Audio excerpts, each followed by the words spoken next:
अस्सलामु अलैकुम रहमतुल्लाहि व बरकातुहू। मैं मोहम्मद जावेद, सच की आवाज़ NPS न्यूज़। देखिए आज की ताज़ा खबर।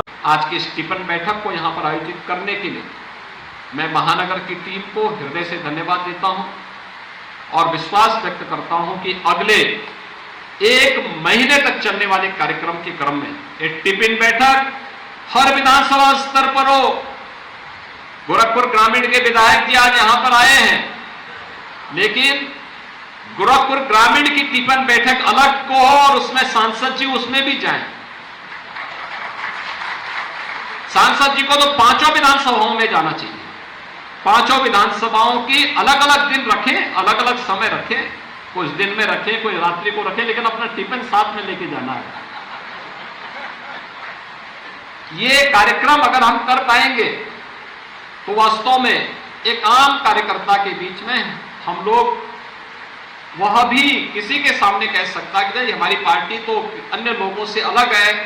हम लोग अपने अनुसार विचारधारा के अनुरूप पार्टी के कार्यक्रमों के अनुरूप अपने कार्यक्रमों को आगे बढ़ाते हैं और ये उसी का हिस्सा बना, वो उसी का हिस्सा है। आज की स्टीफन बैठक के अवसर पर एक बार फिर से आप सभी वरिष्ठ कार्यकर्ताओं का, पदाधिकारियों का, मंडल से भी आए हुए हमारे जो पदाधिकारीगण हैं उनका, हमारे नवनिर्वाचित महापौर भी हैं, तमाम पार्षद गण भी मुझे दिखाई दे रहे हैं। कितने पार्षद आए हैं यहाँ पे भैया?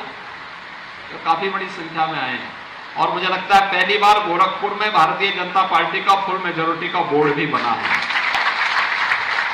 आप सबको मैं हृदय से बधाई देता हूं, अपनी शुभकामनाएं देता हूं और विश्वास व्यक्त करता हूं कि ये सभी नवनिर्वाचित पार्षदगण गोरखपुर महानगर के लिए जो यहां की आम जनमानस की भावनाएं हैं, उन भावनाओं के अनुरूप कार्य करते हुए, पार्टी के लाइन पर कार्य करते हुए गोरखपुर महानगर को एक आदर्श महानगर के रूप में, स्मार्ट सिटी के रूप में, एक सेफ सिटी के रूप में स्थापित करने में अपना योगदान देंगे।